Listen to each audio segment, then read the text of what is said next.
Hello friends, welcome back my YouTube channel. आज आप इस वीडियो में देखने वाले हैं ये प्यारा सा क्वेश्चन जो कि आपके सामने है।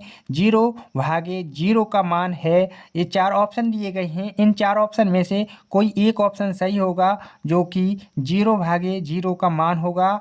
उस ऑप्शन को आपको टिक करना है। और जो आपके इस सामने ये 4 ऑप्शन है वो इस प्रकार है। ऑप्शन ए में 0 दिया गया है, ऑप्शन बी में 1 दिया गया है, ऑप्शन सी में अनंत दिया गया है और ऑप्शन डी में अपरिभाषित दिया गया है। ठीक है, तो इन 4 ऑप्शन में से आपको सही ऑप्शन को टिक करना है। यदि आपको ऐसा लगता है कि 0/0, 0/0, ये 0/0 इसका जो सही आंसर है, आपको लग रहा है, मुझे नहीं, आपको लग रहा है कि 0 ऑप्शन जो है सही है, तो ये ऑप्शन गलत है। क्यों कि देखिए, आपको इस प्रकार से लग रहा होगा कि 0 में मतलब 0 में किसी भी संख्या का भाग दें तो आंसर क्या आ जाता है, 0 आ जाता है। इस प्रकार से आपको लग रहा होगा कि जो आंसर ए है वो एकदम सही है, लेकिन ये आंसर जो है एकदम गलत आंसर है। यानी कि विकल्प ए जो है आपका गलत है। हम सही विकल्प बताएंगे कौन सा इसमें जो है सही विकल्प है, कौन सा सही ऑप्शन है, वो आपको हम समझाएंगे। ठीक है, तो अब हम चलते हैं विकल्प बी की ओर।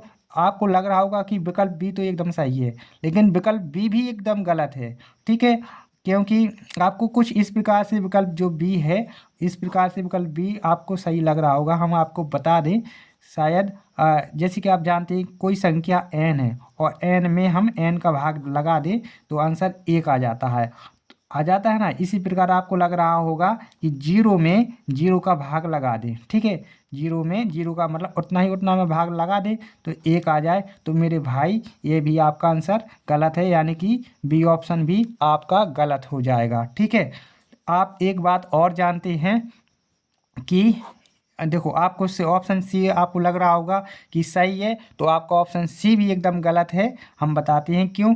आप ये भी जानते हैं कि कोई संख्या है, ठीक है, हम ऑप्शन सी की बात करते हैं। कोई संख्या है n, ठीक है, और इसमें हम क्या करते हैं, 0 का भाग लगा देते हैं तो इसका आंसर जो है अनंत आ जाता है। भाई, ये भी आप बात बिल्कुल गलत है, क्योंकि जो 0 होता है ना, ये 0 होता है, इससे किसी भी संख्या को डिवाइडेड नहीं किया जा सकता है। Can not divided by 0। ठीक है, तो इस प्रकार आपका ऑप्शन सी भी गलत हो जाएगा और आपका करेक्ट आंसर जो होगा, करेक्ट ऑप्शन डी होगा। करेक्ट ऑप्शन आपका डी एकदम सही होगा, क्योंकि इसके देखो 2 कारण हैं। आप पहला कारण जान लीजिए। पहला कारण तो ये है कि देखो, आपका जो दिया है 0/0, ठीक है, मतलब हम 0 से भाग कर रहे हैं, ठीक है, 0 का। और इसमें क्या है कि 0 से जब भी देखो, एक कंडीशन है कि can not divided divided divided by 0। इस नियम के अनुसार मतलब 0 के द्वारा कोई भी संख्या जो है, 0 के द्वारा कोई भी संख्या विभाजित नहीं की जा सकती है। मतलब 0 जो है किसी भी संख्या को विभाजित नहीं करता, मतलब 0 के द्वारा विभाजित नहीं किया जा सकता है। इस प्रकार 0, आप ऊपर चाहे जो कुछ हो, तो 0 में 0 का भाग देंगे तो क्या आएगा, अपरिभाषित हो जाएगा। क्या, अपरिभाषित आपका आंसर हो जाएगा, मतलब परिभाषित नहीं किया जा सकता है। ये जो है क्या हो जाएगा, अपरिभाषित हो जाएगा। ठीक है, दूसरी बात तो ये है जो कि हम आपको बता दें कि 0/0 जो है इन इनडिटर्मिनेट संख्या है। ठीक है, यानी कि इसको ज्ञात नहीं किया जा सकता है। क्या है, इनडिटर्मिनेट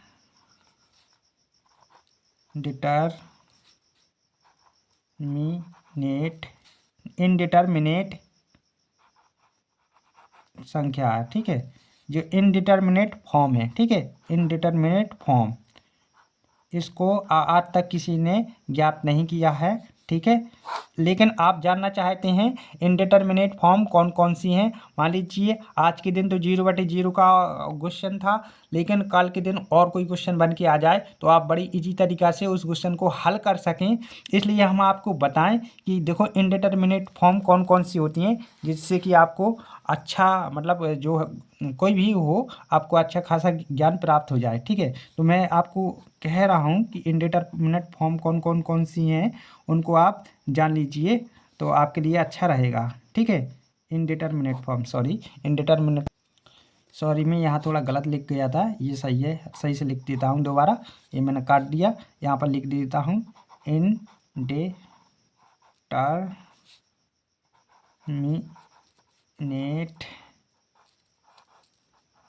फॉर्म। ठीक है, कौन कौन सी होती हैं वो हम आपको अभी बता देते हैं। ठीक है, इनडिटर्मिनेट फॉर्म, ओहो मैंने यहाँ फिर गलत कर दिया है, कोई बात नहीं, सही कर देते हैं। इनडिटर्मिनेट फॉर्म्स, ठीक है, इनडिटर्मिनेट फॉर्म देख लीजिए कौन कौन होती हैं।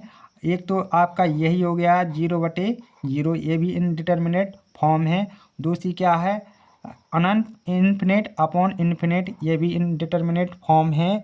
और तीसरी आपकी क्या है, 0 के साथ यदि इन्फिनेट का गुणा करें तो ये भी इनडिटर्मिनेट फॉर्म है। और तीसरी के बाद चौथी इन्फिनेट माइनस इन्फिनेट, ये भी इनडिटर्मिनेट फॉर्म है।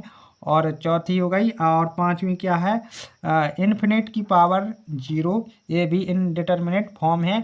और चौथी के बाद आपको बताते चलें पांचवी क्या है, अरे जो क्या है, 0 की पावर मतलब सॉरी 1 की पावर इन्फिनेट, 1 की पावर इन्फिनेट, ये भी जो है क्या है इनडिटर्मिनेट फॉर्म है। और 0 की पावर 0, ये भी जो है आपकी 7 होती हैं इनडिटर्मिनेट फॉर्म। क्या है, टोटल कितनी होती हैं, टोटल की बात करें तो ये 7 होती हैं। ठीक है, 7, एक ये आपकी है पहली, ये दूसरी हो गई, ये तीसरी हो गई, ये चौथी हो गई, ये पांचवी हो गई, ये छठवीं हो गई, और ये सातवीं हो गई। यदि आपको वीडियो अच्छा लगे तो प्लीज़ वीडियो को लाइक कर देना, और चैनल पर न्यू विजिट कर रहे हैं तो प्लीज़ चैनल को सब्सक्राइब कर लेना, और बेल आइकन को दबाकर आवश्यक रखना, बेल आइकन दबाना मत भूलना। ज़्यादा से ज़्यादा इस वीडियो को अपने मित्रों में शेयर करना। Thank you for watching my YouTube channel.